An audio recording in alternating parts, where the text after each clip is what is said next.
Welcome to the Flow Show No Filter. Welcome, Breakfast Crew. Come on in. Keep your shoes on. You ain't even got to take your shoes off today. It is Friday. And guess what? The thoughts, views, and opinions shared on the Flow Show No Filter are for educational and entertainment purposes only. I am not a professional, y'all.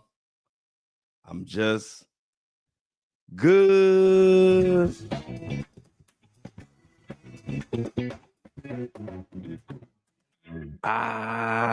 We have reached the favorite day of the week for the Flow Show No Filter gang. Friday. TGIF. Welcome, y'all.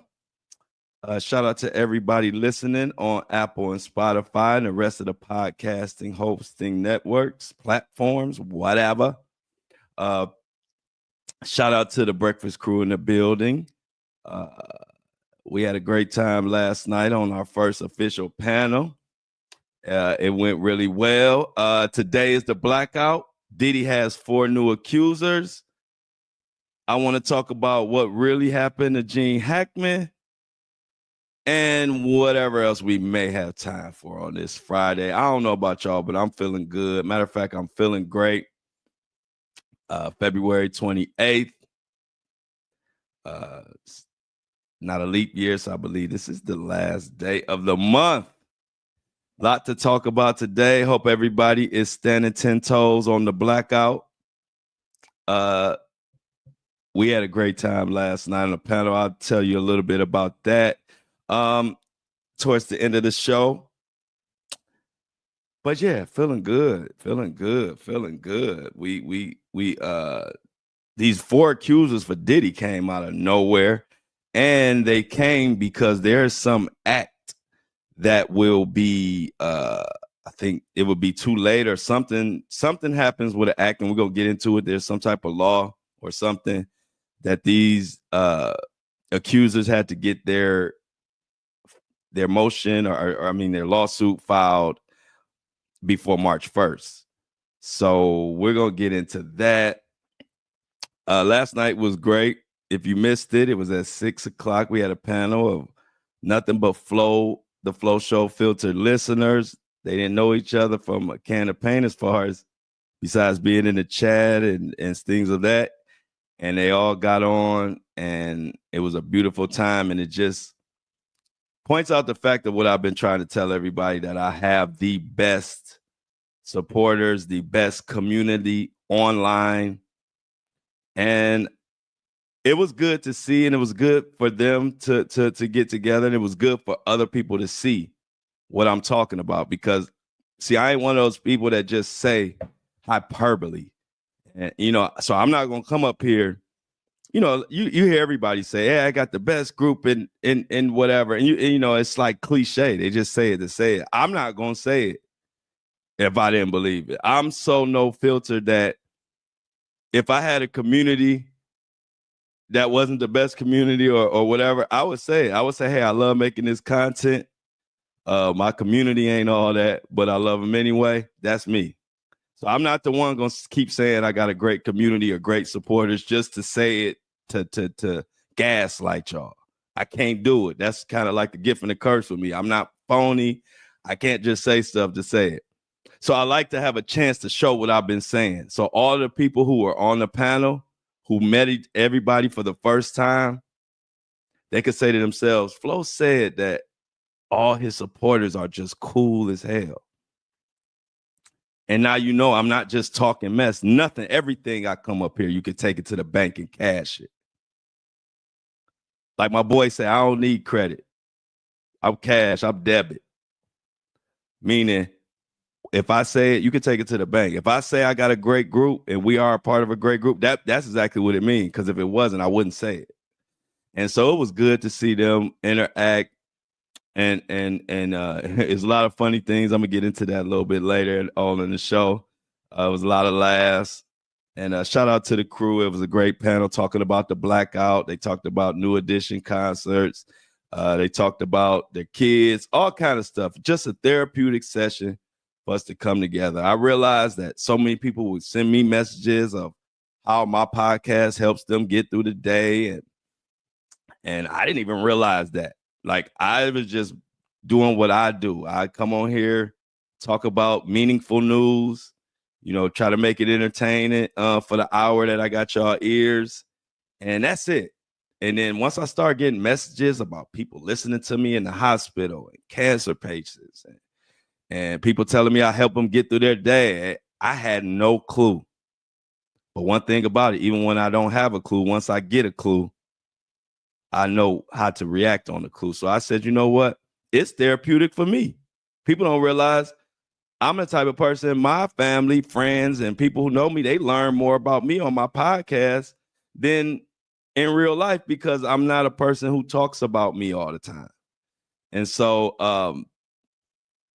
it's therapeutic for me. So I figured a panel with the group that I have for us to come together, however often the listeners want to come together and talk, I figured it would be a great thing, and I wasn't wrong.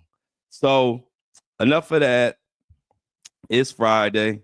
Y'all know what we do on Friday. We celebrate that we made it to another Friday, and we got the weekend coming up.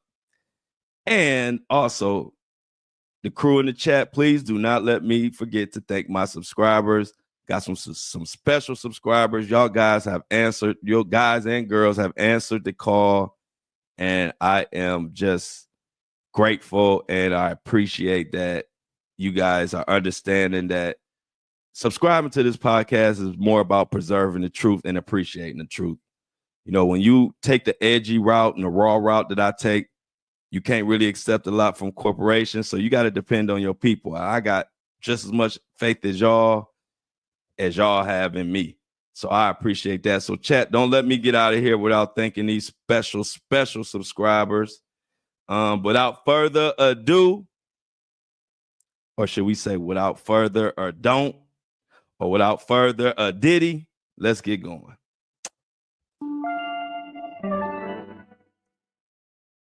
So we got a lot going on. So we're going to talk about Diddy. And from Diddy, I think I'm going to squeeze in Kevin Liles too, because Kevin Liles, I think, is linked to this Diddy situation in some form or fashion.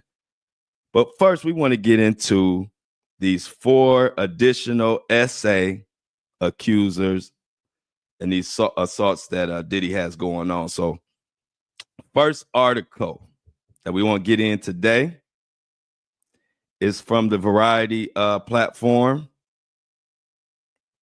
And it says Diddy has 4 new accusers. And I was like, wow, did they just come out of nowhere? And then I read more into it, and they said it's because of a gender-motivated violence act. And that window closes March 1st. So let's get into it. Variety, this is from Stephen Horowitz. This is an article from Stephen Horowitz of the Variety. Sean, in the headline reads, Sean Diddy Combs faces 4 additional sex assault suits as gender-motivated violence act look back window closes.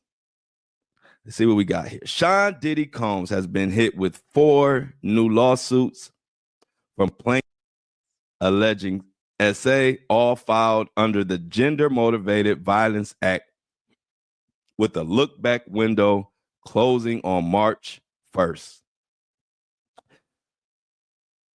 All of these suits filed in New York all detail similar allegations of sexual assault, with accusers claiming they were rugged and subsequently subjected to sex acts against their will. Stop me if you heard it before. The GMVA was granted an amendment in 2022 that allowed survivors whose claims were previously time barred to file a suit against their abuser during the window period of March 1st, 2023 and March 1st, 2025.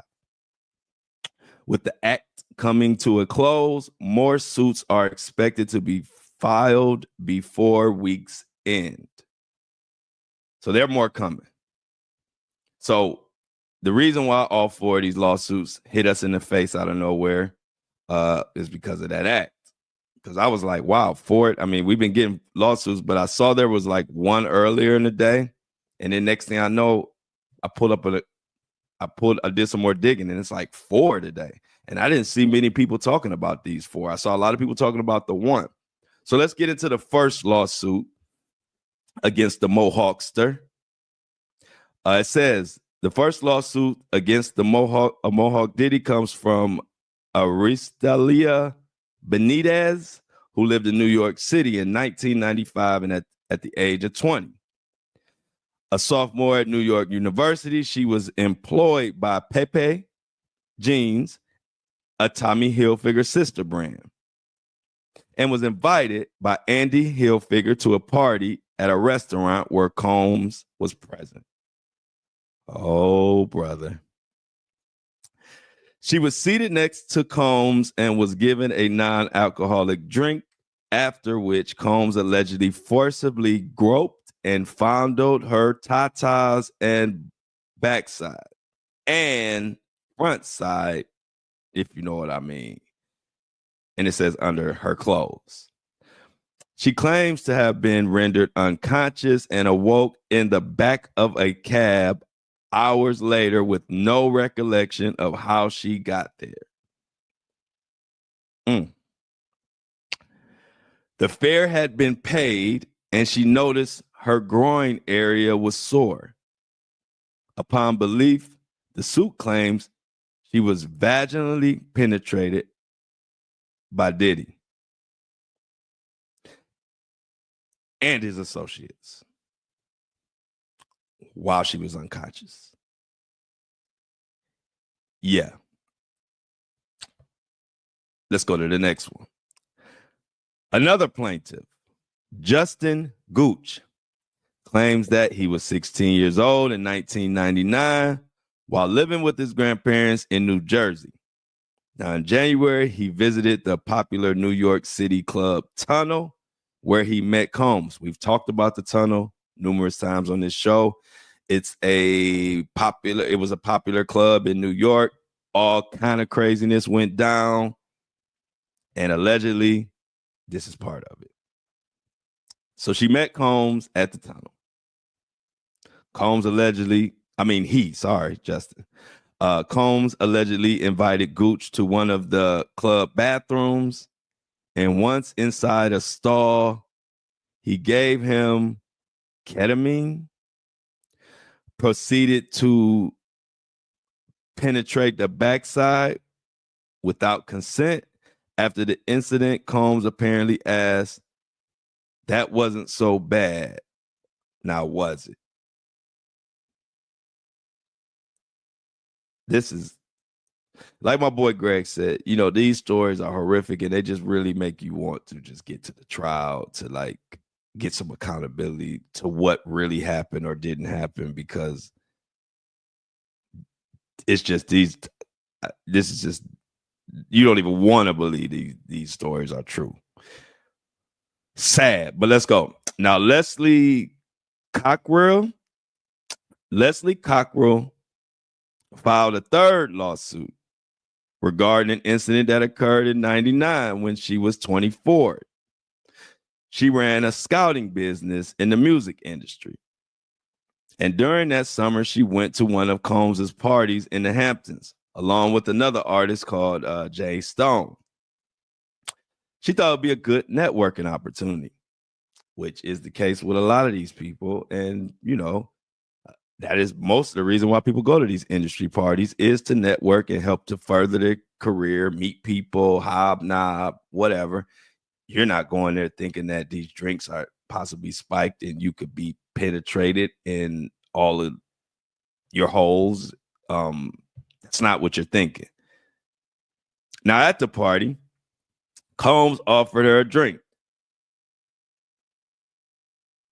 What do we say about that? I don't think Combs could ever offer a person a drink ever again in life, no matter what the outcome is. But let's go. Combs offered her a drink and touched her as he gave her a tour of the house, which was packed inside and out with naked people who were engaging in sexual activities. Now, after her second drink,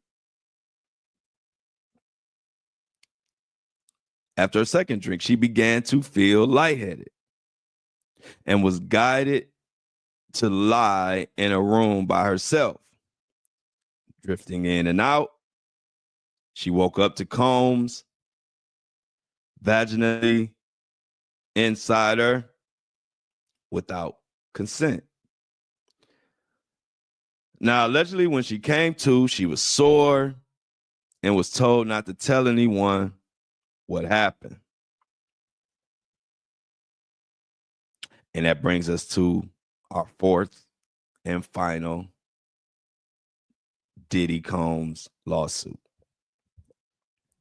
Now, the fourth one is from a young lady by the name of Kendra Haffney. Kendra worked as a designer for a showroom in Los Angeles in 2007. She applied to a new VH1 show called I Want to Work for Diddy. Y'all remember that show? It was a show about, it's like one of those reality shows. It was in the era where it was like 50 million reality shows on every station. And this was one that they came with. It was called I Want to Work for Diddy. And she was selected and moving to New York that year. One night, she was invited to an after party where she was led to a back room. Now, in this back room, it was Diddy and there were other individuals. Diddy offered her a drink. She accepted. She believes now the drink was laced. She sat down next to Combs, who allegedly guided her head down to have her perform oral on him. She passed out and awoke to Combs sitting at the foot of the bed. Knowing she was rugged and that her inside was sore, she claimed that she was later invited to Combs' LA mansion, where she was subsequently abused. Representatives for Combs responded in a request for comment.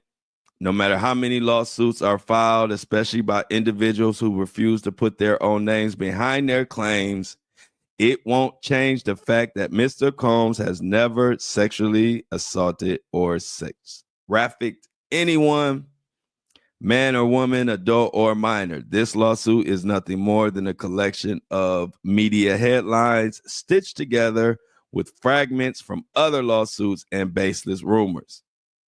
With the deadline for New York's Gender Motivation Violence Act expiring tomorrow, opportunists are scrambling to file last-minute meritless claims.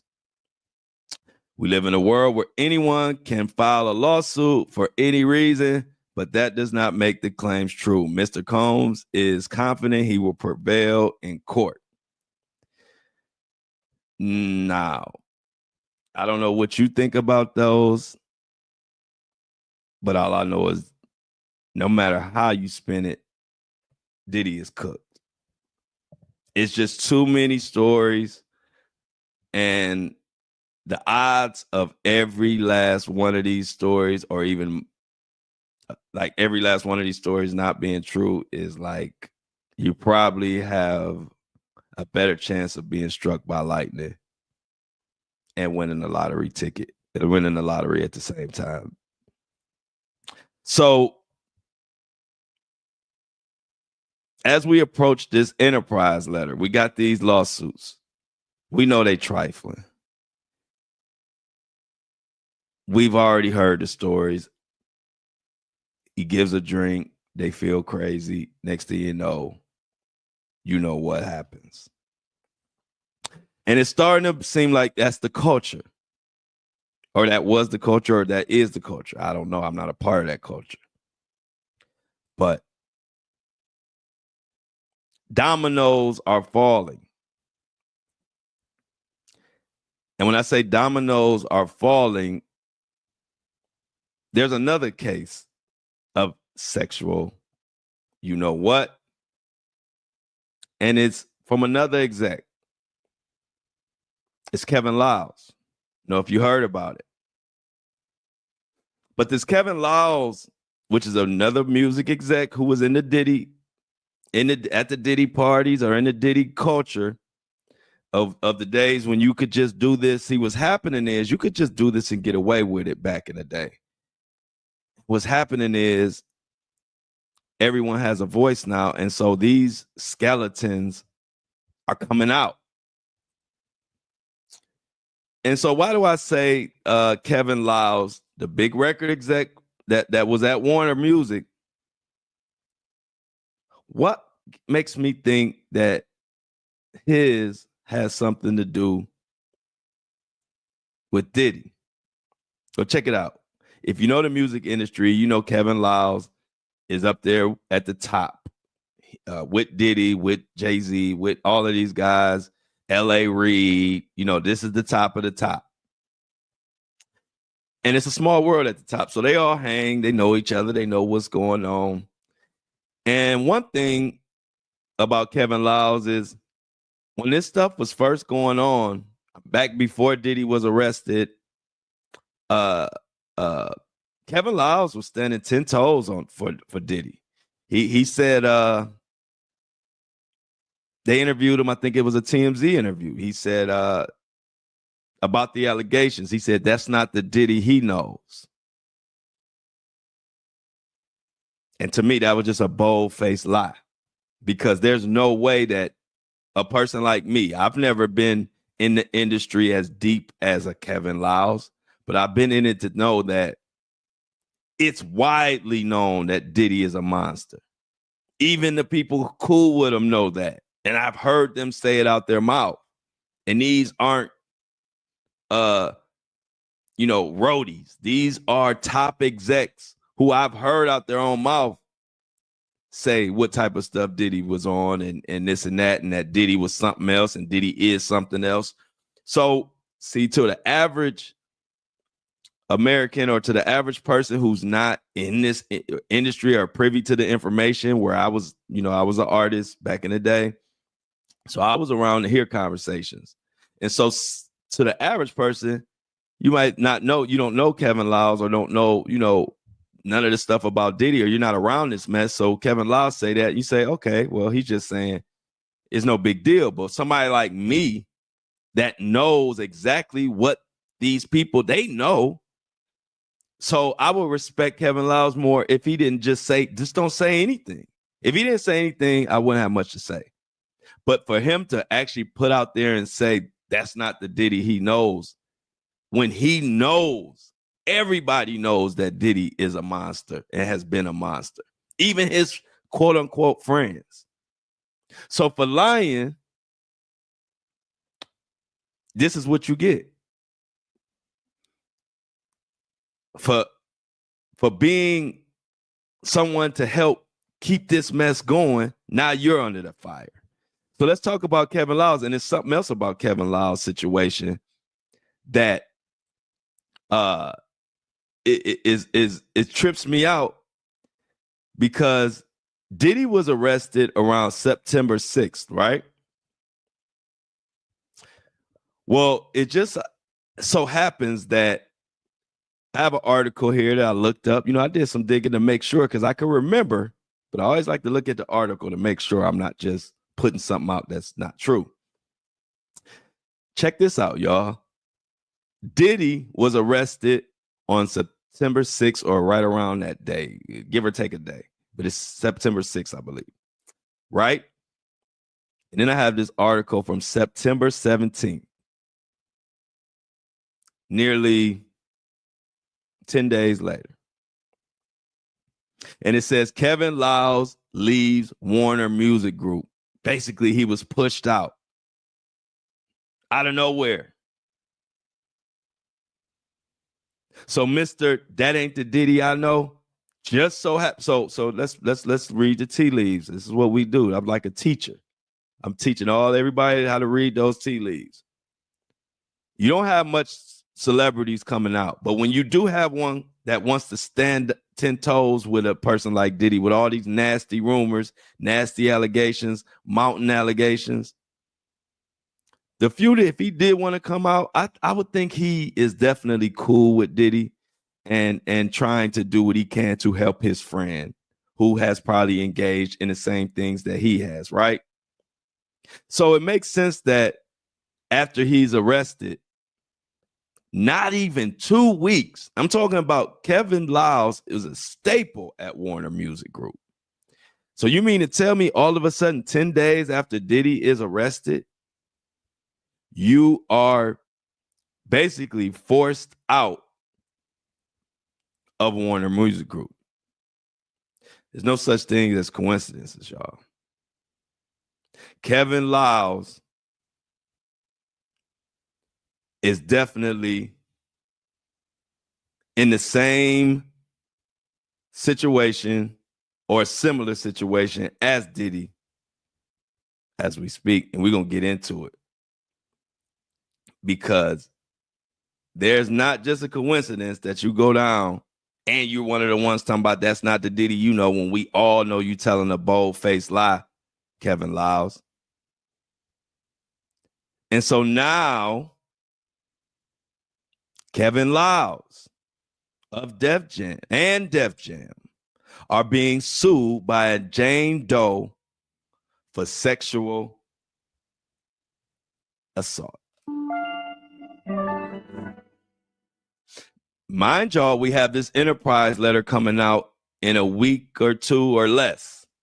And the Enterprise letter is supposed to detail everybody who worked with Diddy, everybody who helped Diddy, the entire organization, how it worked, who helped Diddy do illegal things, who helped with the trap, all of that. And don't be surprised if you hear Kevin Liles' name. So this is from Variety, another article from Stephen Horowitz. Says Kevin Liles, the veteran music executive who has played a key role in D'Angelo and Young Thug's careers, is being sued by Jane Doe claiming that he sexually assaulted her during her employment at Def Jam in the early 2000s. Now, in the suit filed in New York Supreme Court, this Jane Doe named Universal Music Group, Def Jam, and Kevin Liles as defendants. She filed under the Victims of Gender Motivated Violence Protection Law, which was granted an amendment in 2022. And this was granted to allow survivors whose claims were previously time barred to file a suit before March 1st, 2025.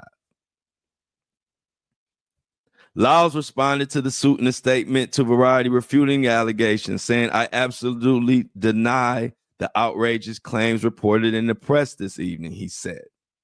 "I wish I could share a more detailed response to this slander, but this is the first I've heard of this claim," and the anonymous accuser's attorney shared the lawsuit with gossip influencers and media outlets before it was even posted by the court. So my attorneys and I have not seen the actual lawsuit.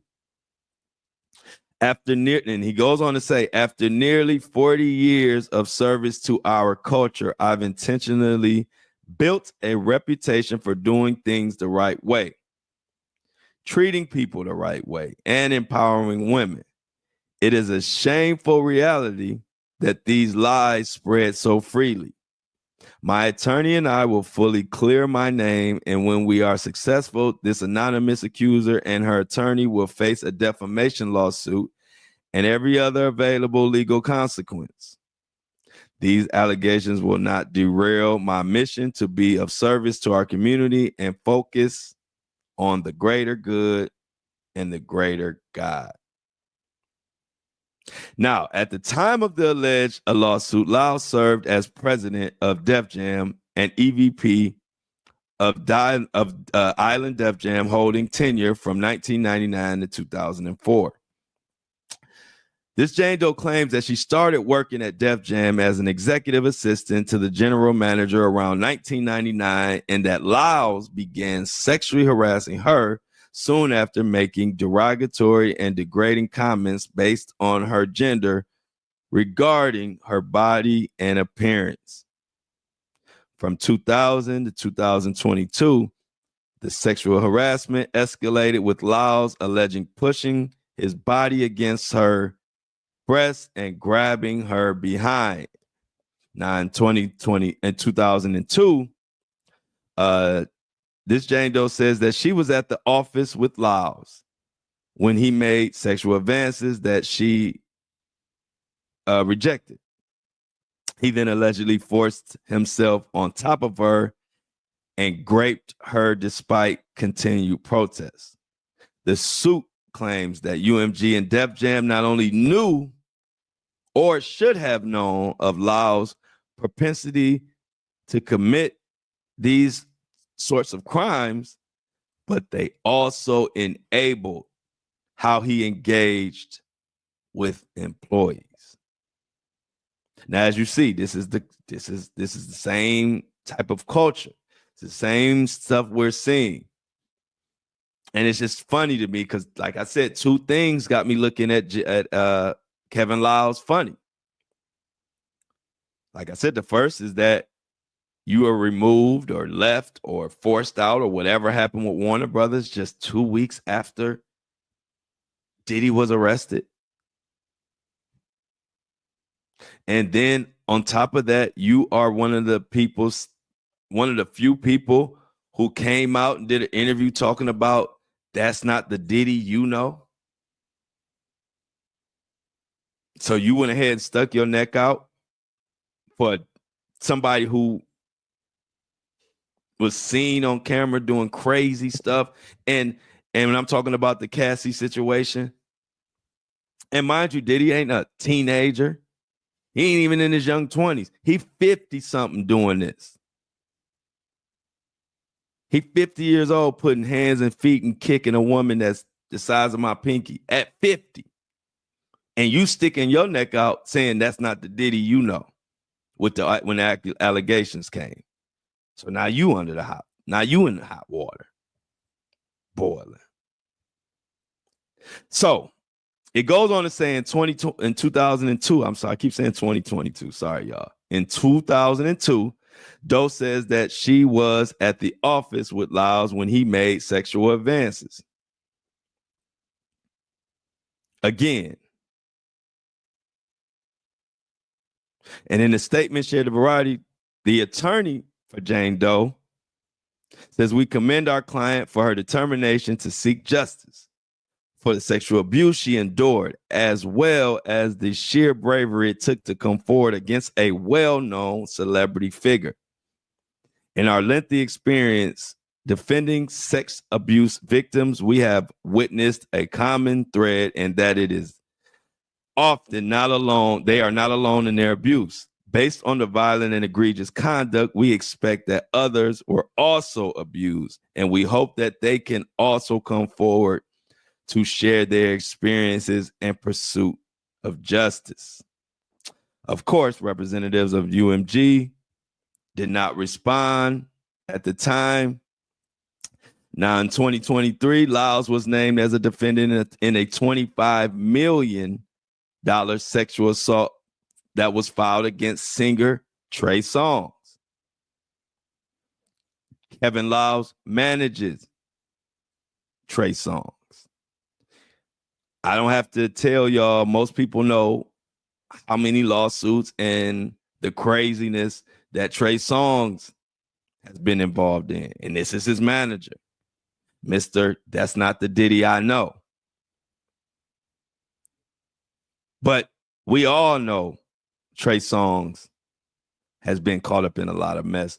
And I know personal stories from people who were there. Trey Songz is wild. I'm just going to tell y'all. It ain't my place to go into the details because until he's in a court of law or it's time to come out or say this or say that, I'm just going to let y'all know Trey Songz is a wild boy. And so now that I'm seeing Kevin Lyles, he manages Trey, he got this a lot of smoke, he's standing up for Diddy. Kevin Lyles, you looking like you about to go down, bro. It ain't looking good.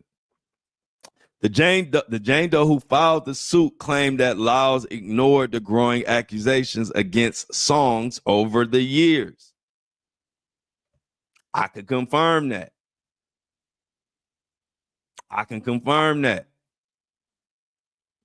But the suit was settled the following year. Money settled it. I am not the type. I evaluate what is in front of me and I deal with who is on the chopping block. I don't just throw out mess to put people under the fire, because if I was that type of podcast or YouTuber, I would be doing it. I don't do it for clicks and views. I just do it to give y'all the news. So, but trust me, if I did, I could do some story times on some of these Trey Songz situations, and you would probably throw up. So let's continue. A veteran label and management executive, Lyles recently left his post as chairman of CEO of Warner Music, Elektra Entertainment. The company saw significant success with Young Thug, blah, blah, blah, blah, blah. So, you guys, I'm going to officially say I believe that Kevin Lyles has entered the Diddy chat. And I don't think anybody else is going to make the statement of, that's not the Diddy I know. Because Kevin Lyles, you a damn lie. And realizing that you made that statement is what made me even look harder at him. I wasn't even really paying Kevin Lyles much attention. I'm going to be honest with y'all. But when Diddy was arrested and then Kevin Lyles was removed or forced out or whatever 10 days later, it don't take a rocket scientist to know that it's a strong possibility that was connected. And then you had the nerve to be talking about that ain't the Diddy you know, when everybody in the industry, even if you put it like this, even if you want to stand up for Diddy, if you just want to be honest about it, because, hey, I'm not going to say, we all have friends and we want to stand up for our friends and we care about them. We don't care what they're going through. So, hey, I would give you that. Maybe that's your friend. You want to stand up for him or stand by him or do something. But you got to keep it real. And you only got two options. You could either not say nothing or you can say, hey, Diddy's been a good friend of mine. I hope the situation works out the best way it can for him. Something like that. But when you come out talking about that ain't the Diddy you know, this ain't 2000 no more, y'all. Kevin, y'all don't have control of the media no more. So if you saying that that's not the Diddy you know, it's a lot of people who know that. It's widely known in the industry what Diddy has done and is about. Kevin Lyles, you're a manager to Trey Songz. You know what type of stuff Trey Songz has done. You know how he treated and what he's done in women. So you looking like a bold-faced liar. Now, I think we need to be paying a little bit more attention to Kevin Lyles, y'all. I'm just going to be honest. I wasn't really paying attention to Kevin Lyles. But with them statements, with this new lawsuit, finding out he had other lawsuits, I didn't know he was managing Trey Songz. Now it all really makes sense.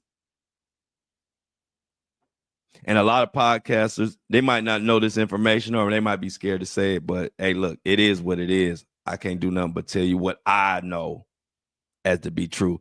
And y'all know me long enough to know that if I don't have any context on it, I won't say. I say, hey, look, I don't know nothing about that. I'm just giving you this. But when it comes to Trey Songz and Kevin Lyles and Diddy, it's a lot more I could put out if I was just a messy person that just wanted to put out whatever hearsay I heard. I'm not that type, but I tell you one thing, where there's smoke, there's fire. And we're going to keep letting it out. So let me get to my subscribers. And we're going to get back to, before we get out of here, I got to go to Gene Hackman. But let me thank the people who are responsible for this podcast, for this audio, for the video, for everything you seeing and listening and hearing. Without the subscribers, it ain't here. Without the subscribers, this ain't happening. Without the subscribers, as a podcaster grow, you start getting corporate money. This podcast will go from talking about Diddy to talking about the birds and the bees and the Browns and the Lakers and all type of fluff stuff. But because people choose to subscribe and understand that subscribing to this podcast is all about preserving a platform of truth that actually gives the people who listen to this platform a voice. Evidence last night, I was in the chat. I gave all the Flow Show listeners who wanted to come and talk and say what they had to say, I gave them my platform for a night, and we're going to continue that. Now, soon when you find another podcaster or YouTube that backs up their words like that, please let them know and send me their information, because I don't see nobody doing that. So if you see him, let me know. If you see another podcaster that tell you he about the people and he gives his people the platform to talk and say whatever they want to say and talk about whatever they need to talk about, please be the first person to let me know. Because as far as I know, ain't nobody doing this. Because I'm true to this, and I'm true to my subscribers. So let me shout y'all out. And of course, y'all know I take a few minutes to do this every time, because whether you know it or not, these people are more important than you even know. These people are the reason why I could wake up in the morning and come here and give y'all unbiased, unfiltered news from somebody like me who don't care what nobody say. I'm one of the few people that have already stood up to the industry as a youngin'. You know what I'm going to do as a grown man. So let's shout out to these subscribers. First, Tanya Shepard. I greatly appreciate you. She gave a $3 donation, a subscription to keep this podcast rolling. I need everybody in this chat to say thank you to Tanya for preserving the truth. And that's what it's about. Next, we got John. John, I appreciate you. John gave a $3 subscription. Shout out to you, John, for giving me hard-earned money. True, $3 is one egg, I think. At this point, $3 can go buy you one egg out the supermarket. And I appreciate you for subscribing to the podcast. And we got two special, I'm going to have to say, subscriber of the day and co-subscriber of the day, because they donated and went above and beyond. I gotta give them both their props. And everybody in the chat and everybody on this podcast got to give them their props. And who I'm talking about Cynthia White Richardson. She gave $8, y'all. At $8 subscription when I only asked for $3. So Cynthia White Richardson, round of applause. Everybody in the chat, thanks Cynthia. Cynthia gave $8 when we only asked for $3. But we appreciate everybody that gives more. Give what you can give, because this is a great situation here. Like I said, I got a great group of, it was basically ladies' night last night on the panel. And just like my family, the reason why I called it Flo's House, the panel, because I wanted to be just like it used to be in my family's house, where everybody could talk about whatever, and no structure, just good people talking about good things or news that we need to get off our chest. We had the one guy in there, Felix, to hold down and make sure he didn't say much, but he was there to support the lady and make sure that nobody do nothing to our ladies because we protect our ladies on the Flow Show No Filter, just like the ladies protect us. And so shout out to Felix for being the only man on the panel last night. It was like 10 women, and it was great. So, hey, I'm doing my part. Let's just all do ours, and I appreciate it. And last but certainly not least, subscriber of the day, Heather Kelly. Y'all know what Heather Kelly, what her subscription, what she donated to this podcast to preserve, so that I could wake up in the morning and give y'all this truth at the crack of dawn. Look, I give y'all the truth before this hollyweird could even wake up. They still sleep. Y'all done already got the truth. I done went on about my day. Heather Kelly donated with a $18 subscription.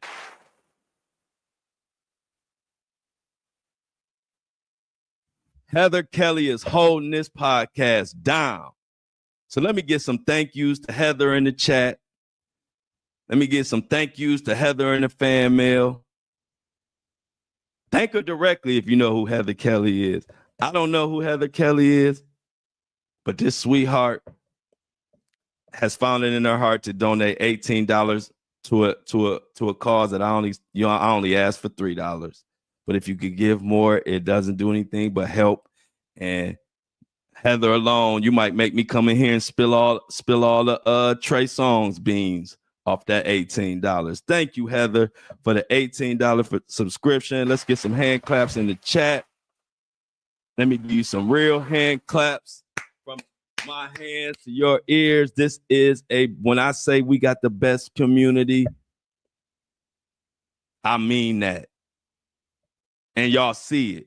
If you missed the panel last night, I will be taking a clip and uploading some of the panel to the audio podcast for free for everybody to listen to over the weekend. I'm gonna do a clip, clean it up a little bit, and so you guys can get a chance to listen over the weekend. You know, I don't do a podcast anyway, so you'll get some bonus coverage of that panel just to get an idea so you can listen to what I've been telling y'all. I'm one of those people. I'm like to show you better than I can tell you. And I know I've been telling you about how cool the Flow group is and how blessed I am and how blessed anybody who's a part of this situation, how blessed we all are. But I want you to hear it for yourself. The funny thing about the panel was two things that was funny. The first thing was the panel was set up to tell everybody about the blackout. And the information about DEI and all that. Y'all, that panel got up there. They talked about the blackout for about 5 seconds. And for the rest of the hour and a half or almost 2 hours they were on there, it was just talking about all kind of stuff. And I loved it. But at the end, they made sure that we wrapped it up and we reminded everybody about the blackout today.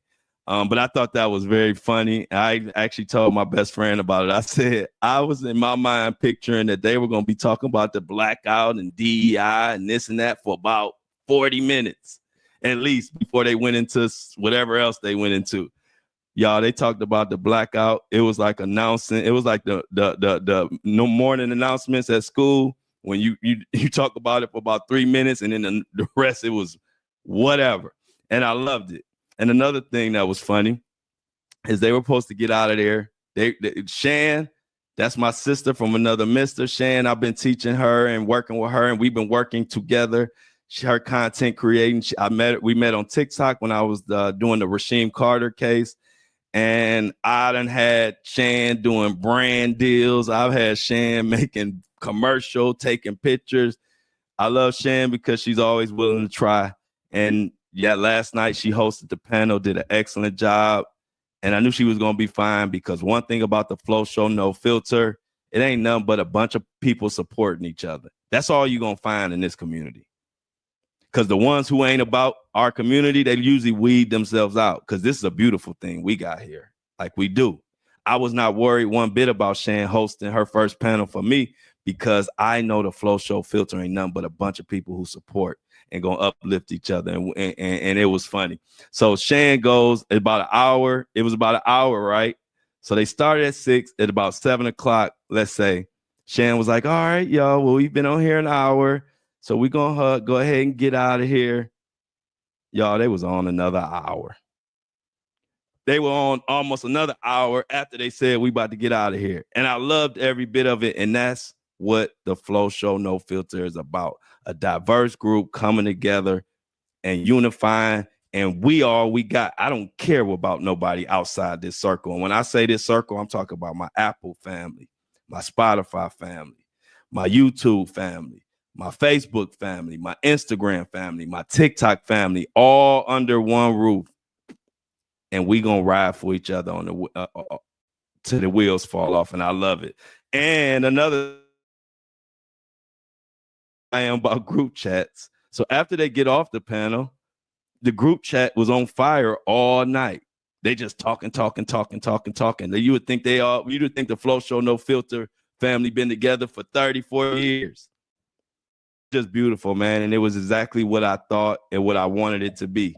I wanted it to be somewhere where we could come talk, and it ain't about what the subject is. Yeah, we got a few subjects we want to talk about, but I want the women, it turned into ladies' night, talk about whatever you want to talk about, because it's just about bonding. It's just about getting out what we want to get out, speaking to level-headed, like-minded individuals, and it was beautiful, y'all. I ain't gonna go on and on about it.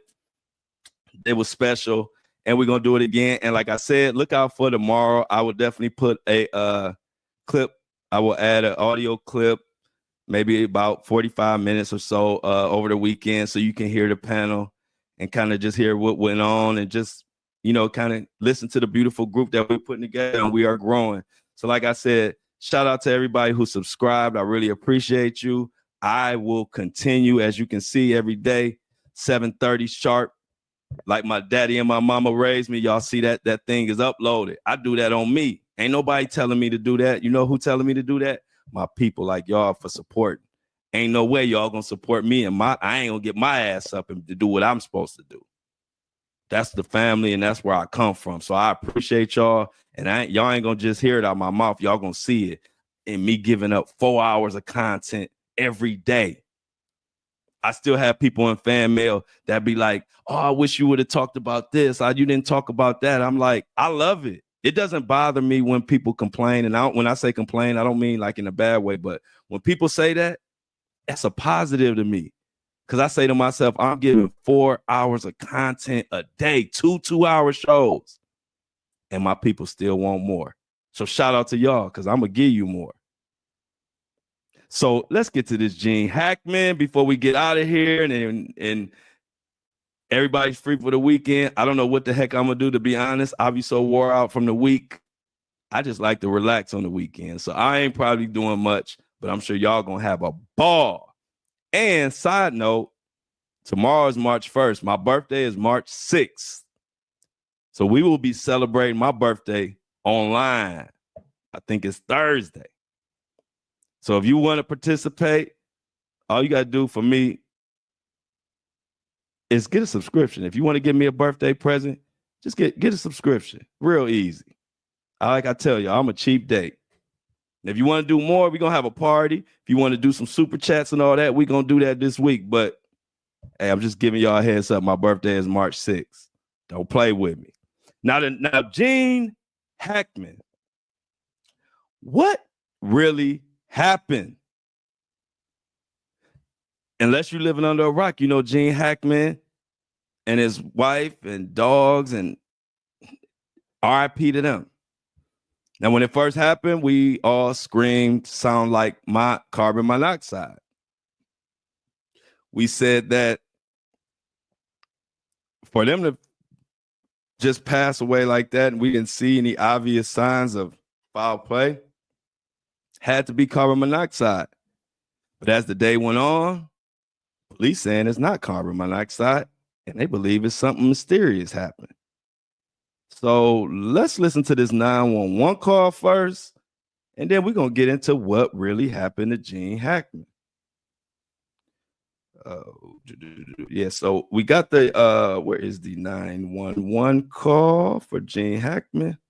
Anyway, here it is. I'll tell you exactly what went on with this 911 call. Hold on. So 911 call released in Gene Hackman and his wife's suspicious death. The wife was found decomposing with signs of mummification. Very sad, very mysterious. Two-time Oscar winner, 95-year-old Gene Hackman, his wife, one of his dogs, all found dead together. Let me start that Very off. sad. This is Cuomo. Matter of fact, y'all, this is Cuomo. This my mom. My mom loves Cuomo. She wants me to be like Cuomo. That's her boy. So let's listen to what he said. Very sad, very mysterious. Two-time Oscar winner, 95-year-old Gene Hackman, his wife, one of his dogs, all found dead together. First, it was said no foul play. Weird. Well, that's changed. The deaths are now being investigated as suspicious. Betsy, the wife, found first in the New Mexico home, in the bathroom, lying on the floor. A prescription bottle on the counter, pills scattered around. Their German Shepherd, dead in a kennel, clothes in the closet near the wife. But two other dogs found alive. Hackman, found in the mudroom. Cops on the scene suspect he had fallen. Both of the bodies had started to decompose, indicating they'd been dead for a while. Door found partially open, forced entry. No signs of blunt force trauma, meaning someone came in and hit him. Very sad. So the fire department says of carbon monoxide poisoning. That was my guess early on. Initial autopsies show no external injuries. Initial, what did they find on the inside? Toxicology, we don't know yet. Here is part of a 911 call that was made by a maintenance worker after he looked inside a window of the house and saw bodies on the floor. I think we just found one deceased person inside the house.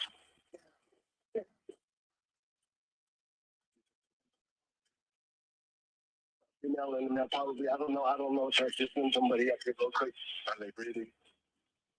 I have no idea. I'm not inside the house. It's closed. It's locked. I can't go in. But I see them. She's laying down on the floor from the window. Are they moving at all? No, they're not moving. Just send somebody up here really quick. All right. So, not that the fact helpful, right? Because he didn't see what happened. Retired FBI agent Bobby Chacon, criminal defense attorney Mark Garagos. So, let's start with what matters. What we need to know is what, the autopsy, the toxicology, of course. But Bobby, what is your list of questions? Well, I want to know if there's any indication that anybody else was in the house. So the crime scene team did a search warrant and did a crime scene examination overnight through the house. So I want to know, if they found any other evidence that anyone else that shouldn't have been there was in that house. I also want to eat from the forensic. I'm gonna stop it there. As far as that, y'all, I'm gonna be, this is no filter. I don't know what the hell, how the hell, who the hell. I have no theory. It's weird. If it's not carbon monoxide, I'm lost. I haven't even, I've been so busy with the Kevin Lyles and the Diddy and all the different little stories that I had to cover today. I didn't get a chance to dive deep into this Gene Hackman situation, but it don't add up. It don't add up. So before we get out of here, let me tell you what we know about. It comes from CNN. Actor Gene Hackman and his wife were found deceased in their home this week under suspicious circumstances. And here's what we know.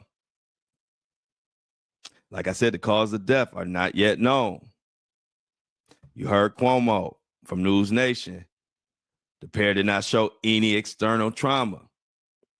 No immediate signs of foul play. they're even saying it appears to have been several days they were there unalive, possibly even up to a couple of weeks. As we all know, Hackman, 95 years old. I did not know he was 95 years old. Like I told my guy Greg on the other show, I don't know why I thought he was even just in his 70s or something. But anyway, you all know he was an Oscar-winning actor known for his roles in films such as The French Connection, Hoosiers. We talked a lot about Unforgiven and The Firm. The 911 caller says they saw Hackman and Arakawa lying on the floor through the window. That's how their bodies were discovered, by maintenance workers at the home just before 2 p.m. A caller told 911 they could see two unconscious people through a window but could not enter the home. And here we are. Couple had been deceased for quite some time. A German Shepherd was also found unalive in the bathroom. The dog was in a crate. Police have clarified the affidavit says the dog was in a closet, but now they're saying it was in a crate. Two healthy dogs were also found on the property. So there are two dogs that didn't die. I don't know. Did these dogs eat the pills that they found? Did the dogs who died, did they eat the pills that were found laying around? Did somebody stage this crime scene? Was something more nefarious going on? Who the knows? But the one thing we do know that they're saying that this death is suspicious enough to warrant a thorough investigation. So they're going to investigate this thing. And like I said, they are standing on 10 toes saying that they don't believe it's carbon monoxide poison. So who knows when we'll find out something. Shoot, the toxicology report can take months. And Hackman will be honored at Sunday's Academy Awards. As y'all know, this weekend, Sunday, we'll have the Academy Awards. They will be talking to Gene. They will be honored, not talking to Gene Hackman. That's a Friday brain fart. They will be honoring Gene Hackman and his 5-decade career. So this is how it happens. I'm supposed to chill all weekend, right? And y'all know I'll be telling y'all, make sure I don't burn myself out. And some of my listeners or some of my people in the chat, they be like, don't burn yourself out, Flo. But see, this is the type of case that now I just get this news. Now the weekend I'm supposed to be chilling. Y'all know what I'm going to be doing? I'm going to be scouring the internet, looking for every piece of clue, everything that's ever happened in Gene Hackman's life in the last year and trying to figure out what the heck happened, because it's going to bother me. So be prepared Monday. I'm pretty sure I'll have a theory. Other than that, we about to get out of here. Everybody enjoy their Friday. Apple and Spotify. I love y'all. For y'all have been the start of my podcast journey. Started from my Apple and Spotify listeners supporting and downloading the heck out of my podcast to give me the momentum to keep going. So Apple and Spotify listeners, y'all will always be special. Y'all tuned in starting on, I think, October 30th of last year. And y'all ain't tuned out since. So enjoy y'all weekend. You know, I'm going to kick it a little bit more on YouTube live.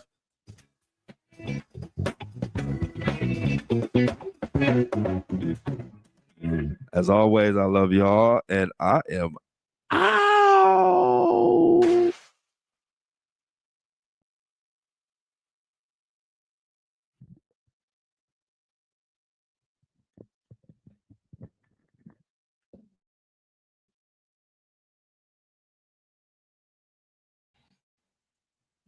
Breakfast Club. Another one in the books. Y'all. TGIF, y'all know the routine. We about to get our Apple and Spotify listeners upload it so they can get their day started. And I'm going to kick it on here with y'all for a while. We're going to talk a little bit about this, a little bit of that, a little bit of this, a little bit of that, a little tea, a little coffee. Talk about last night a little bit. Talk about how fun it was. Just a great time. What do y'all got planned? Yeah, my B-Day next week, y'all. You know we got, you know it's party. My ticker on there. My ticker on there. Don't y'all see the ticker at the bottom?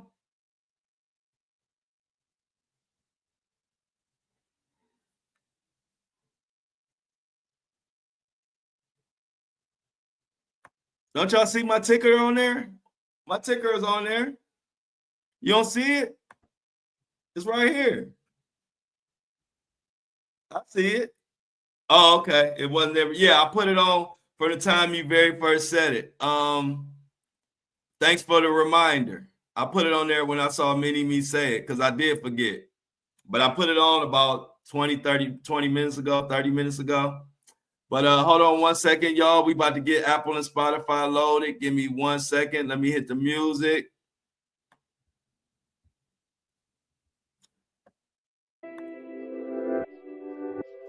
Let's get Apple and Spotify ready to go.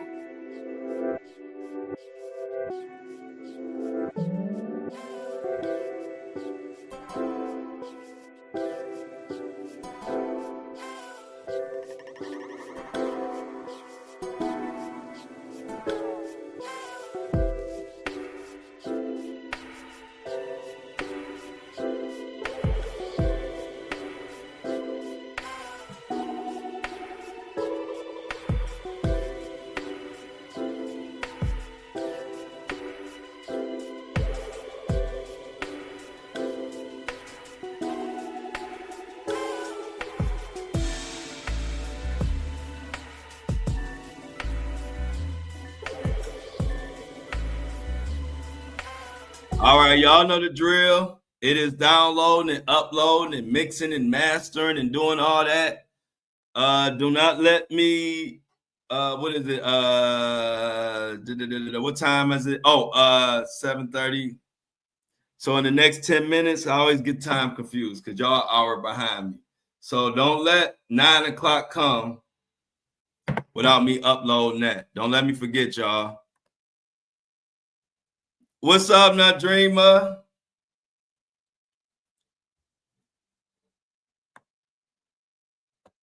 Did you see Stephon Diggs suing my? I got to get into that. Yeah, so so much news went on.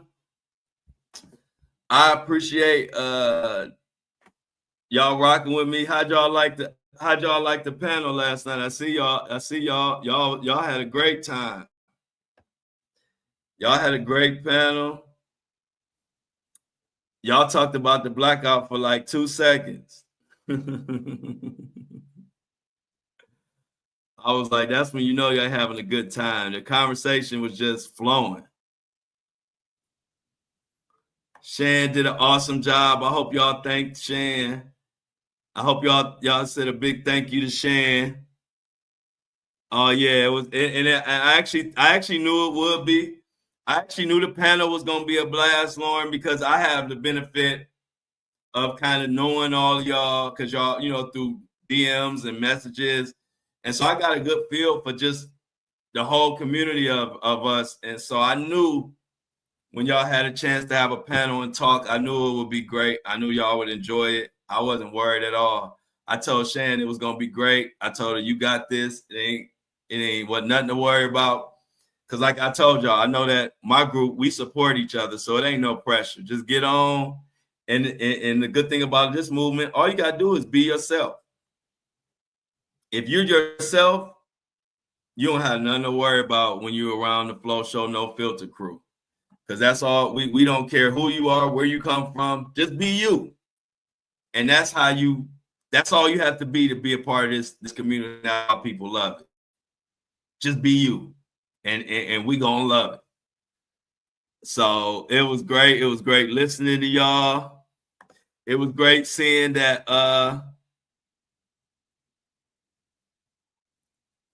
I'm glad, even if you sound different. Hey, I'm glad that like I said, the two funniest things was the fact that y'all talked about the blackout for like 2 seconds. That was funny. Because in my mind, I don't know why I thought y'all was going to be talking about that for like 40 minutes, 30 minutes. So that was funny. And I was glad y'all was having a good conversation. And then, like I said, it was funny when y'all went to wrap it up at like 7. I looked around, it was almost 8 o'clock and y'all was still on there talking. I said, now that's when you know a group of people are enjoying each other's company and enjoying the conversation, because it took y'all an hour to get off. like from the time y'all said y'all was gonna wrap up, y'all was on there a whole nother hour. It was beautiful. And I see y'all want to do it again. So I told Shan, just line up and see when they want to do it, and give me a day, and I will put it together and see if we could do it that day. But you're more than welcome. I like the panel. I think it's a good way for us to talk about a lot of different things. Like, it's no way for me to know some of the stuff that y'all want to talk about, but when you have a panel and y'all can just free flow, then now we got everything covered. We got my topics covered. We got Greg topics covered. And we got the Flow Show No Filter crew topics. We get it all covered. So it was great, man. I liked it. And I know Shan enjoyed it. I talked to her afterwards. I think, did we ever get Ariana in the panel last night, y'all? I saw Ariana. I sent her the link. Oh, you did it? I hope you did it right. I appreciate you, Patricia. Shout out to Patricia, y'all, for putting in the work. She says she hoped her subscription did right. It took her forever. So let's shout out Patricia for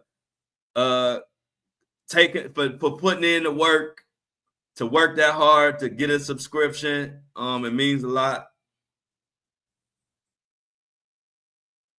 Yeah, and so check this out. No Epstein list. I'm so done with the Epstein situation. I didn't even want to talk about it today because they didn't put out no new information.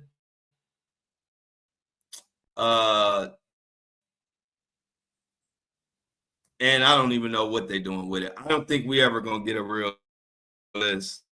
In faith, I'm losing faith. I'm gonna be quite honest with y'all. I'm losing faith in the Diddy list, and I'm losing faith in the Epstein list as far as them actually bringing something, because it ain't that hard, man. If y'all really wanted us to see the list would be out, point blank. So I'm starting to get to the point where even when the list come out, I don't even know if I trust the list, because it's not that complicated. You could put a list out. You're doing everything else.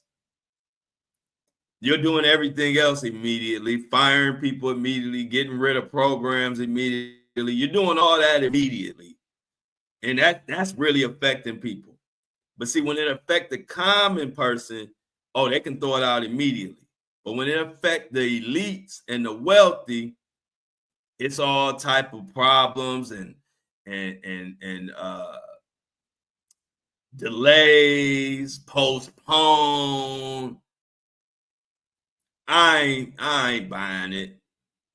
Y'all just use it to act like y'all saying y'all gonna put the list out as a way to make us think that this country is trying to be transparent, when at the end of the day, all everybody care about is money. That's all everybody care about. If they wanted that list to be out, the list would have been out last year. The list would have been out this year. The list would have came out a week after the presidency. So now I'm kind of turned off on the whole list thing. I'm looking more forward to the actual court cases and following those. As far as the list, of course, I'll cover it if it ever comes out, but I'm not really even excited about even whatever list they're going to put out. At this point, it's going to be doctored. It's going to be redacted portions. So screw them and their list. Let's just keep doing what we do. Exactly. It's so many side deals and money exchanging hands. No confidence in that list no more, y'all. I'm being honest. But over the weekend, what I will be looking into, I'm gonna be looking into Gene Hackman's situation. I don't have a theory right now, but I'm sure I'll have one by Monday. Because it's just a strange death. Very strange. Yeah, that's why I said it. That's why I say mini me. That's why I like when people be on here, like, the political crowd, they go crazy either way. And that's why I like to be independent. But the funny thing is, when I complain about Trump or Elon, people on the right or Republicans or whatever tend to not all, but you have some that tend to just automatically group you as a liberal, as a Democrat, because you complaining about something the Republicans doing. When I don't give a damn about Republican or Democrat. If you're doing good, I'm going to give you your flowers. If you're not doing good, I'm calling you out. So I'm independent, which I love being independent. So because I don't have to just ride with somebody because they're a certain title and now I can't call them out. So I'm independent. And so Trump gonna get this smoke. Elon gonna get this smoke, just like Biden got the smoke. Ain't no different. If you a Republican, be happy that your president is in the seat, but understand he gonna get the same smoke Biden got. We don't care. Biden had the list too. He didn't put it out. That's on him. Trump got the list now. He ain't put it out. They all, as far as I'm concerned, all of them is in on this until they prove otherwise. And that's where I'm at with it. So if you're a Republican or a Democrat, don't get mad at me because I'm independent. So I'm calling it. I've been complaining about what Biden was doing. Where was y'all at then? Now y'all president is in the hot seat. And yeah, we're going to bring it up. I don't care about people trying to bully somebody into just because I have a different opinion of Trump or Elon. Some people think they can bully you into the other side. And it's like, nah, I'm a truth teller. I ain't going to tell you no lie. They BSing with the list. So if I can call out Biden about the 100 million that Ukraine telling that they didn't get from Biden, I can call out Trump and Elon on they crap too. So it's an equal opportunity smoke here. Ain't nobody beyond reproach. Trump, Elon, Biden, Kamala, whoever. My loyalty is to the people. And anybody that want to argue with me and stand up for an elite, you ain't my crowd. This is the people's podcast. I represent the people. I don't represent Democrats. I don't represent Republicans. I represent the people. And why I say that? Because it don't matter if it's a Republican in the office or it's a Democrat in the office. When my people say, hey, Flo, this ain't right, I'm calling them out. With that being said, it's going to be a beautiful weekend. Power to the people. Thank you. Because when I got to get into a back and forth with somebody, one of our listeners or supporters, I got to get into a back and forth with them about Elon Musk. Me and a common person, I'm arguing with them about an elite that got $365 billion, and you trying to stand up to me for him, you in the wrong movement. This movement is about the people. I ain't about to argue with nobody about no one percenter. We trying to just keep our scraps, and they trying to take that away. Now, when Elon do some good stuff or Trump do some good stuff, guess what? I give them their credit. And then when I give them their credit, then I got Democrats mad at me. I don't get it because I'm independent. Don't get mad at me. I'm just being honest. I give you some good news about Trump. I give you some bad news about Trump. I give you some good news about Elon. I give you some bad news. I give you some good news about Biden. I give you some bad news. It don't matter. My loyalty is to the truth and to the people and not nothing else. And so don't wave no Diddy list and Epstein list in my face and think I'm about to be happy. Drop it. And if you ain't going to drop it, shut up about it. That's where I'm at with it. At this point, I don't even give a damn about the list because too many games being played.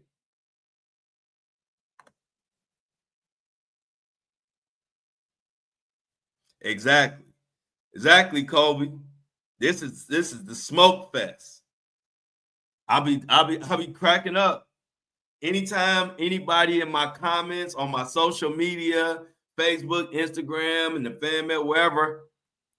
It's always funny to me when I see somebody try to stand up for a one percenter to me when that one percenter don't give a damn. I'm giving you a voice.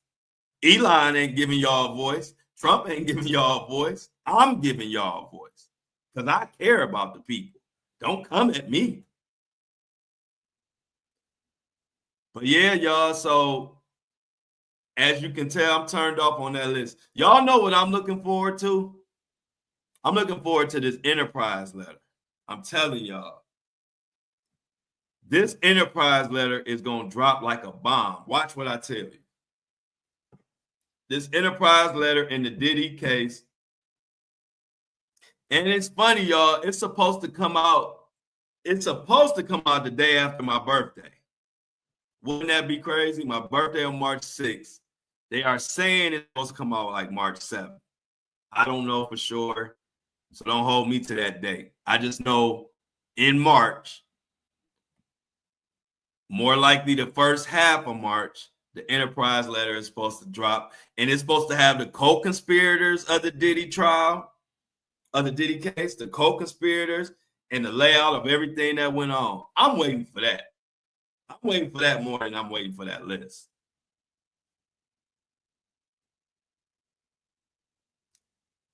Yes, it's going to be a beautiful. Oh, okay. So look, y'all, Jennifer birthday March 5th. My birthday March 6th. I have a cousin whose birthday is also March 5th. And I have another cousin whose birthday is March 4th. There's a lot of birth. And my granny, God rest her soul, the one who put a lot of this that's in me, a lot of this, the storytelling, the uniting people, a lot of what makes me who I am comes from my granny. Her birthday was March 2nd. Rest her soul. She was a fighter, but she was a person that everybody loved. She housed immigrants. She had, when you came to her house, you didn't know who would be there. It was black people, white people, Trinidadian. My granny loved everybody. Matter of fact, a Trinidadian lady by the name of Betty, she took her in back in the day, and she was an immigrant, didn't have nothing. My granny snuck her. She wasn't even supposed to be in the country. She didn't have nowhere to go. My granny took her in when she was younger, and she took care of Betty and looked out for her. And Betty went on to own all kind of businesses and was successful to this day. And that was who my granny was, man. And I hung up under my granny. My nickname in my family was Granny's Boy. That's what people called me. They didn't even call me by name until I got older. But when I was young, they called me, that's Granny's Boy, because we were like Ike and Mike. But when you look back, I could see why we were so close. I got a lot of her ways in me. And so March 2nd was her birthday. So it was always a good time, because when I knew her birthday was coming, then right after that, my birthday was coming. And my granny showed love to everybody, but she was a tough cookie. And she could tell a story. My granny will hold your attention like no other. You would think you was in the movie when she telling the story. You'd think you were in the story. She had a delivery, and it was funny. And she would be telling me stories about, conspiracies, or just telling me stories about the mafia and things they went on. And we would be sitting in the backyard.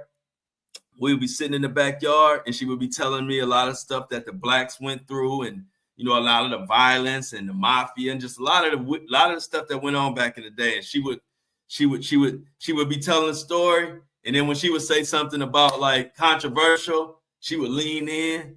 She would say, "You knew not to fool with the mafia." And she would get to whispering, and I'm thinking the mafia listening to us. I be looking around, I'm thinking to myself, "Granny, why you whispering? We in the backyard, ain't nobody around." But she was just a great storyteller. It just pulled you in. And I learned a lot from her, not only about the art of storytelling and explaining things, but also the art of pulling people together. My granny could pull 20 million different type of people together all under one roof, and everybody would have a great time. And you would see some of everybody. I mean, I don't want to stop, but I don't care. It was gay. You could be gay. You could be black. You could be white. You could be old, young. You could be a past criminal that's changed your life, or you could be a pastor. It didn't matter. They all love Granny. And so when I look at my movement, to me, it feels like I'm taking Granny's movement and kind of advancing it and taking it to another level, because this is what she was about. So shout out to Granny. Granny could tell a story. She would lean in with those big eyes. She'd be telling a story. She'd lean in. And when they would go get that fire hose, Book, us blacks, we'd be running to the house. And I'd be looking around like, we about to get hit with a fire hose right now, because Granny you could just tell a story, man, and it's just beautiful. So yeah, March is always a special month. So shout out to you, Jennifer, for the March 5th birthday. St. Patty's Day. Look at all these March birthdays. An anonymous woman. Breaking news, Mini-Me says an anonymous woman from Indiana alleges Miller raped her in 1998 when she was 15 and he was 19, and working as a youth church leader per the complaint. If you don't know what she's talking about, J.P. Miller, I believe this is, John Paul Miller, the guy that a lot of people on the internet suspected had unalived his wife, Micah Miller. Police say she shot her own self in a river or a lake, or a body of water, and it didn't sound right. And a lot of people thought JP had something to do with it. He was never took in for any charges or even suspected by the police.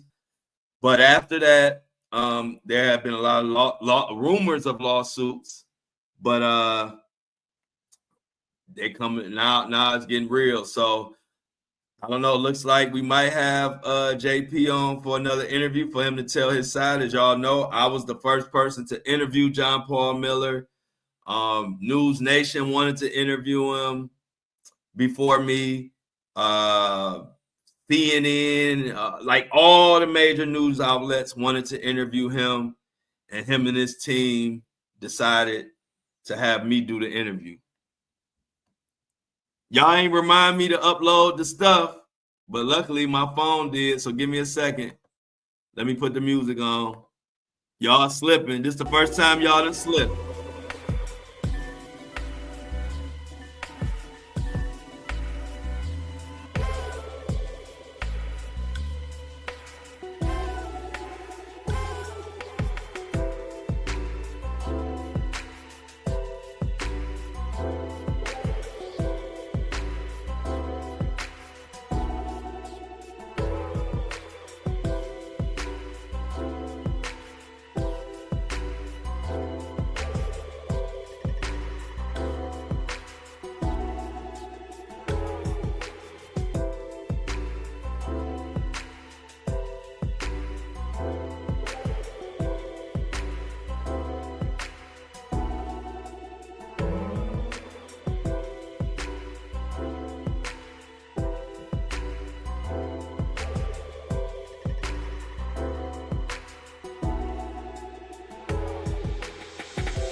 So y'all, Apple and Spotify are ready to go.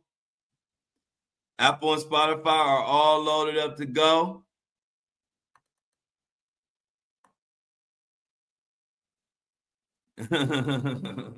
Nah, they ain't about earlier. We talking about reminding me of Apple and Spotify. I was ready. You can't remind when I'm doing a podcast. I can't get to y'all. It's a beautiful thing. Flow to carry memories to new generations, giving new life. Yes, for real. It makes it all the better. Like I'm saying, I know Granny looking down like that's my boy. But that's why I fight so hard for diversity, and that's why when you look at the Flow group, you're gonna see a bunch of all kind of people because that's how my granny raised us. And you know, it is what it is, and I'm thankful and grateful for it. If it wasn't for her, I wouldn't be so open to everybody and everything like I am. My granny, she exposed us to a lot, you know, that a lot of my friends didn't do. Like Granny, she made sure we went camping. We went camping probably at least 2 or 3 times a year, at least.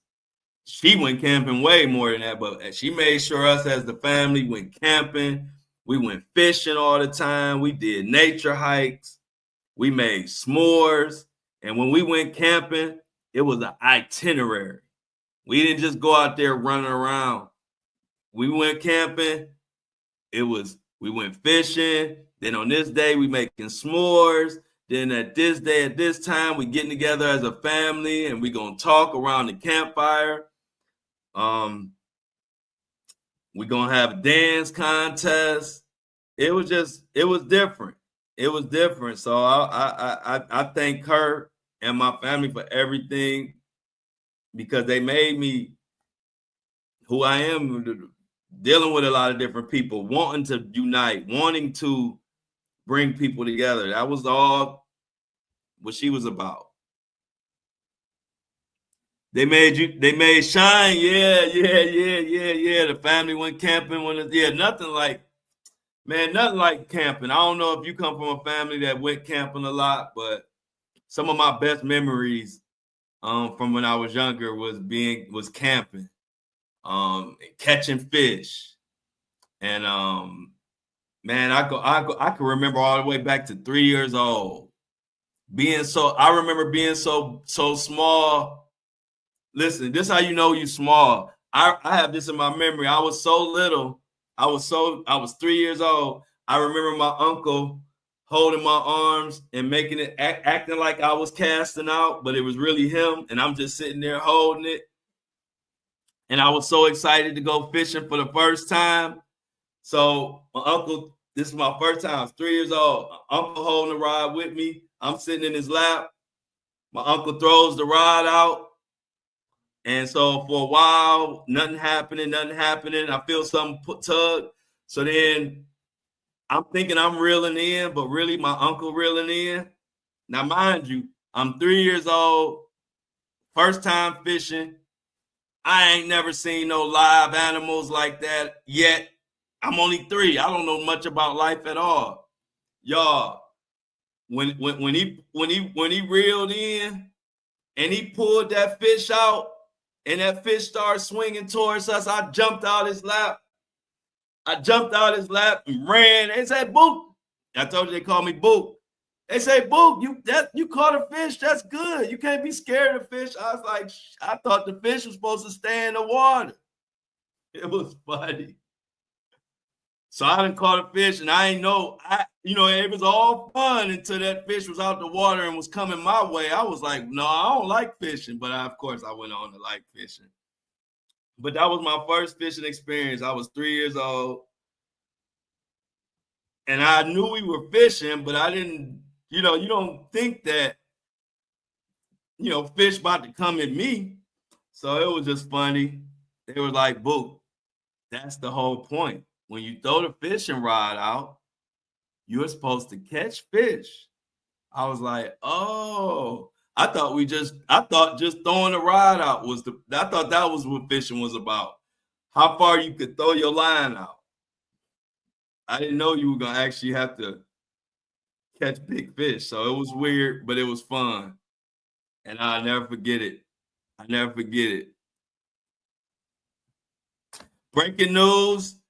Mini-Me says, in North Carolina, woman accused of locking her boyfriend in a storage unit for 4 days. What the heck?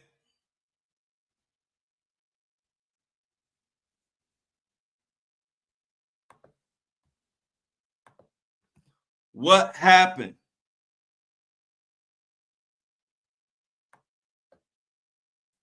In the storage unit for 4 days? What the heck did he do?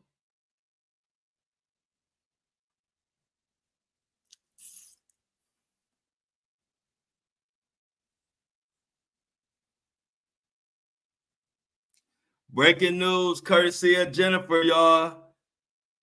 According to Jennifer, Texans free agent Stephon Diggs files a civil lawsuit against former reality TV star for assault and extortion. It's getting crazy, ain't it, y'all? What part of North Carolina is the previous story?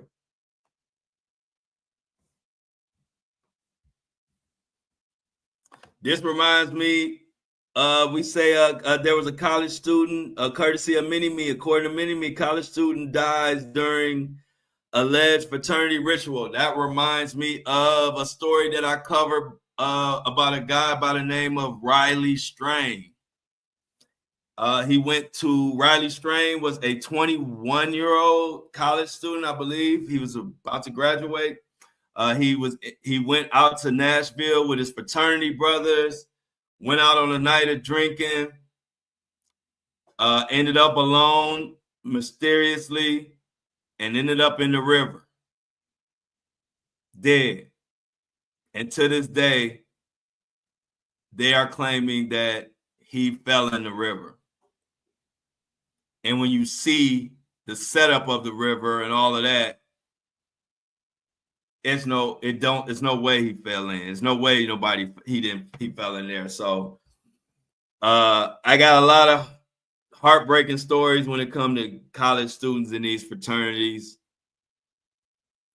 So like I feel for that college student and their family, and like I said, it reminds me of Riley Strain. A lot of people who follow me to this day remember me from the Riley Strain case.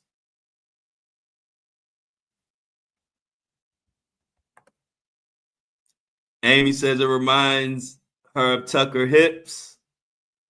That Clemson, same thing happened around the same time that Watson went there. I'm assuming we're talking about Deshaun Watson. Yeah, hazing needs to be outlawed. And I know my fraternity and sorority people will be mad at me for saying that, but it's just too much. It's just too much. What else we got on it? What else we got that didn't happen? Union County, North Carolina. So I see Monroe, North Carolina, Union County, North Carolina, whichever. I don't know which is which, but it's definitely unfortunate. Who else we got in here today? Yeah, y'all. So tomorrow starts my birthday week because tomorrow is March 1st, but I'll be off, so I won't see y'all until. Hold on. No. Hold on. Okay, so tomorrow's March 1st, 2nd, so the 3rd. So we'll reconvene March 3rd on my birthday week, y'all. It's going down. You know, we're going to party.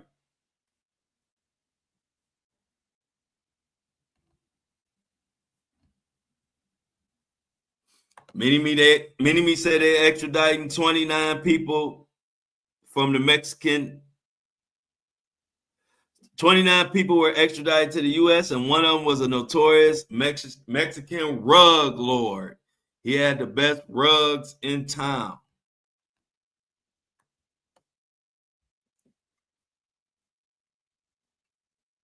This news is hard to keep up with, y'all. There's so much craziness going on these days.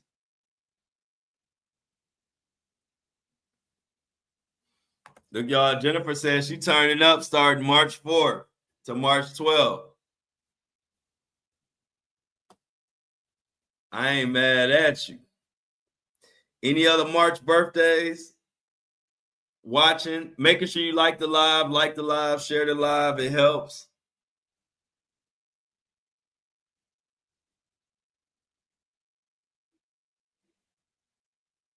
Okay. Oh, look, Me is March 29th, y'all.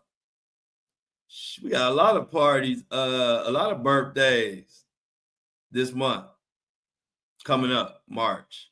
So we got Me, got Jennifer, got mine. Yeah, we ain't sugarcoating nothing. Y'all wasn't sugarcoating on the panel last night. Y'all wasn't sugarcoating on that panel last night. Y'all was keeping it real.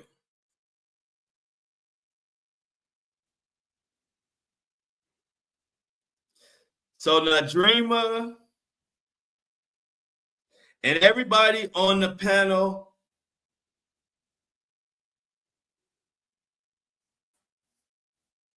brought something to the panel that I liked. I think everybody had good things to say, or I should say important things to say.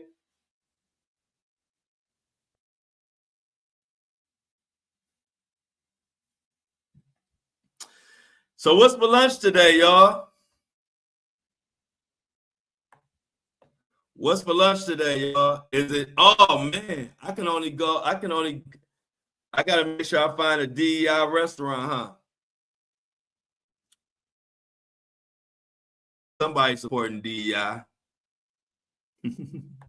Somebody got to support DEI. We can't we support the good companies or no? Y'all know, Michelle get her hair done 3 times a week.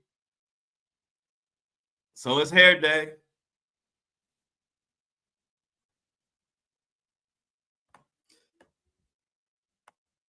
So on Blackout Day, you can't support companies who support DEI. Because my my friend who supports DEI, today's his grand opening. Today is my friend's grand opening. He's from Trinidad. He's one of us, meaning he's part of the Flow community. His restaurant, his grand opening is today. He supports DEI. So am I supposed to boycott him too? I got you. See, Jennifer said you can, but use cash. Got it. That makes sense. Pisces Nation for sure. Got you. So it's no DoorDash, no McDonald's, no credit, no debit, no gas, no Amazon. That's easy. Y'all got it? Announcement from Lauren. No DoorDash, amongst other things, because there's other ones, but these are the main ones that a lot of people use. So no DoorDash, no McDonald's, no credit, no debit cards, no gas, no Amazon.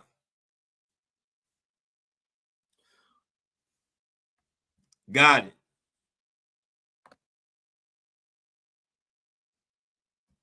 So wait a minute. Y'all can't even support me? Am I blacked out too?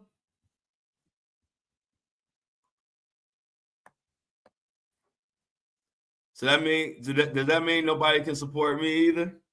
I know it's once a week. Hey, look, Michelle said it's once a week.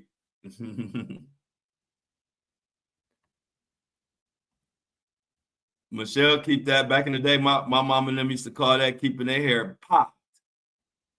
They're like, I keep my hair popped. They get their hair done all the time. They be like, I keep my hair popped. That's a Cleveland. I think that's a Cleveland word.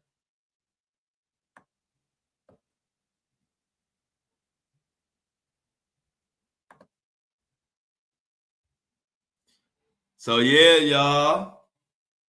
Man, I'm glad it's the weekend. I'm about to rest and relax. I think I'm gonna listen to y'all. I'm gonna listen to y'all panel. I'm gonna listen to y'all panel tonight. Even though I was listening last night, but I'm gonna listen. I'm gonna listen again.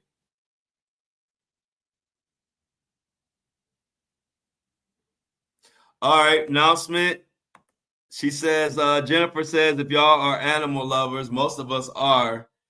Chewy supports DEI. Had to look it up because they keep my babies well fed and cared for. Yeah, I like the Chewy stuff too.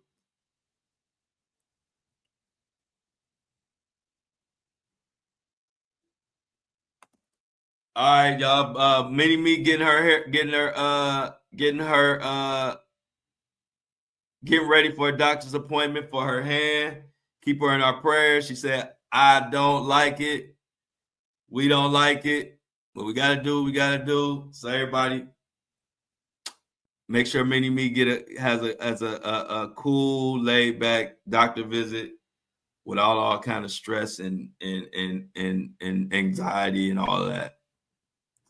We got a measles alert issued in New Jersey for everybody out there in New Jersey. So if you're in New Jersey, watch out for the measles, according to Mini Me. Hope everything goes smooth at the doc, Mini Me. We got everything out. We got Apple and Spotify together. We got the crew coming up at lunchtime. We got the crew coming up at lunchtime.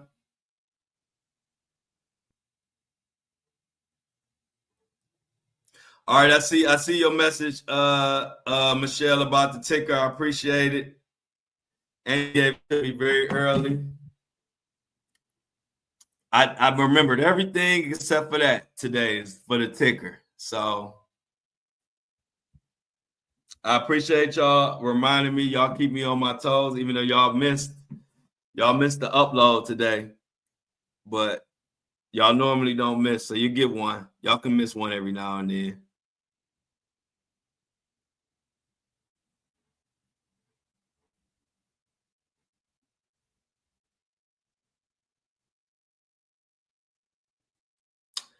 It is a beautiful Friday. So, y'all, let's make sure everybody stays safe this weekend. I'm sure I'm going to see you at lunch, but if I don't, I want to make sure everybody has a great weekend. Stay safe. Keep your head on the swivel. You walking your dog, pick the poop up. Dispose of the poop somewhere. We love our animals, but that chewy be running right through their system, and we don't want to look at your dog's poop. Keep your eyes on the road if you're listening to this podcast. Keep your seatbelt on. Eyes on the road, ears on me. I got you. Other than that, y'all, never boycott a friend. I like that.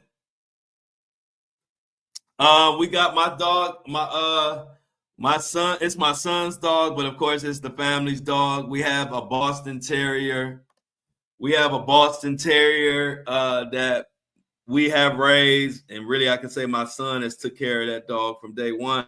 But I bought my son that dog in 2019 as a newborn. Maybe he was 6 weeks old or something. And we've had that Boston Terrier. His name is Juice.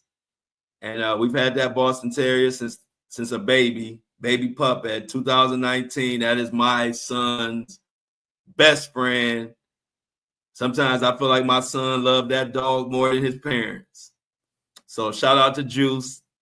Juice's birthday is September 23rd. It's just ironic that both of my son's birthday is May 23rd and his dog's birthday is September 23rd. We've always had real birthdays for him with birthdays and candles, and he get to eat the cake. And Juice, and I'm sure just like y'all dogs, has been raised like a human his whole life. So we love Juice. Juice can be bad, and you can't really take Juice to the dog park with all the other dogs because he gets so excited he don't know how to relax. But we love our Juice.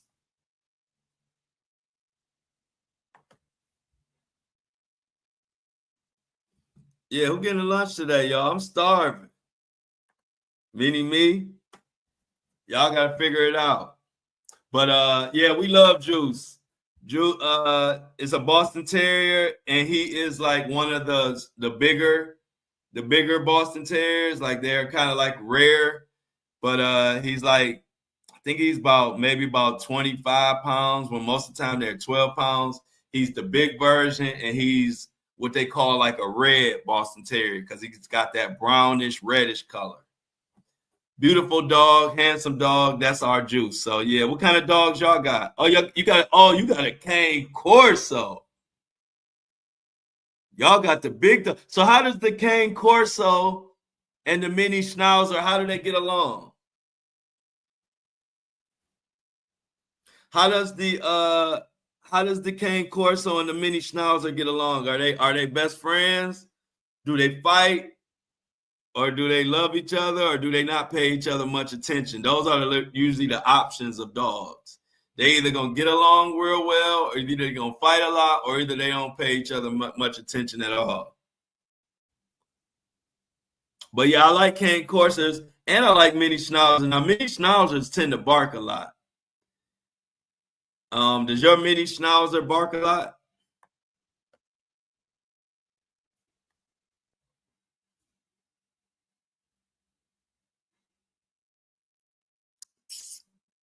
So look out, y'all. They trying to plan a day next week for another panel. Stay tuned. It's gonna be, hey y'all, it's gonna be so much. See, this panel, we were just warming up, but it's about to be so much crazy breaking news. Y'all gonna really be wanting to get in a panel at night. Oh, okay. Hey, Kobe got a black pit named Onyx. That's what's up. How long you had him?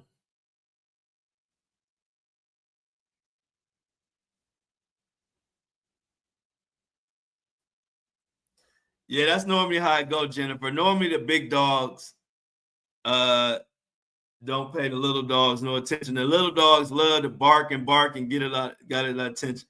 Yeah, I like that. I like dogs that smart dogs that only bark when somebody at the door. Juice doesn't bark a lot either. Juice only barks when he needs to. He don't just bark just to be barking. Okay, Amy says she has, so Kobe got the black pit named Onyx.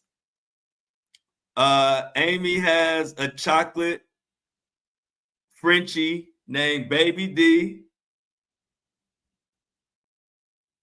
I knew we had a lot of animal lovers in this chat. You could tell an animal lover. You can tell an animal lover for sure. Oh, 2 years? That's what's up. Yeah, man. People a lot of times be scared of pits, but I'll be telling them, like, all the pits that I know, because I got friends that had a lot of pits like throughout my life, and I ain't never had no problem with a pit. Now, that don't mean I'm going to go up to a random pit, but like if the pit is like Kobe's pit, I wouldn't be scared of it, especially if Kobe gave me the blessing and was like, he cool, I'll be cool. So shout out to the pits.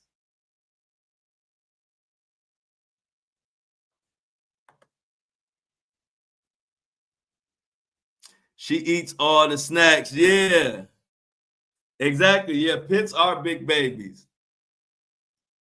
People think all pits are just ferocious killers and this and that, but I don't think so. I think sometimes pits get a bad rap.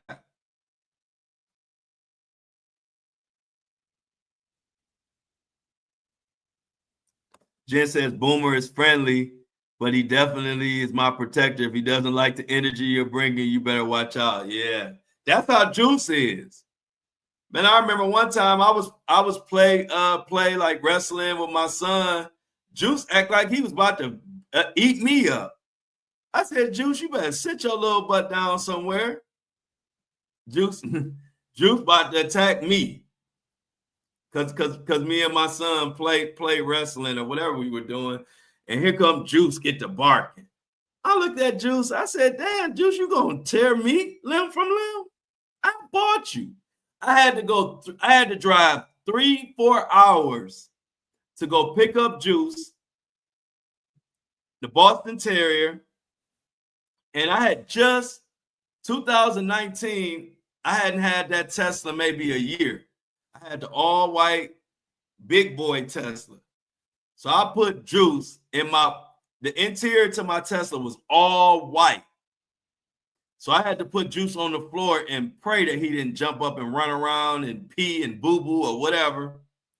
So I had Juice on the floor, wrapped in a towel, or not wrapped in a towel, but like a towel under him. And Juice stayed right there on the floor for that whole 3 or 4 hour trip. Like the best little dog you could ever ask for. And I was so nervous because the whole interior to that Tesla, I don't know if y'all saw him, but the whole interior is white. And here I am with this brand new dog that I don't know what this dog about to do. I got it for my son for Christmas. So we made it all the way back home after a 4-hour trip with my Boston Terrier. I ended up having to keep him at my house for like a week and feed him and take care of him until Christmas Day. And then my son came over Christmas Day, didn't know he had a dog. And that's when I presented him with Juice, and he loved it. But yeah, so I knew Juice was going to be a good dog when he didn't tear up my interior of my Tesla. And he just sat there like a good dog. He didn't know me. We didn't even know each other. We did a 4-hour road trip to get acquainted. After that 4-hour road trip, that was my dog.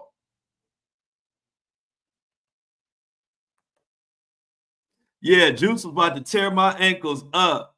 And yes, dogs are great at reading energy. You are correct. She says a Shih Tzu is tougher than my lab. I believe it. Amy says, it took my husband 3 years to figure out why I called him Suge. He is 6'5" and a door frame big, and the farm boy had no idea what I was talking about. Yeah, that sounds like Suge. But yeah, y'all, I'm about to get up out of here. I appreciate y'all. See y'all at lunch for those that can make it. For those that can't, next time I see y'all will be Monday morning, and I will be celebrating my birthday week. Let's get the we outs. I'm gonna hit the outro music. It's Friday. Friday. It is Friday. TGIF. Enjoy your weekend. The flow. No filter. Let's go. And when I close the video, please like and share it. When I close out, please come back and comment. Tell me what you thought about the show. Leave some comments on the YouTube. Other than that, much love. See y'all at lunch, baby.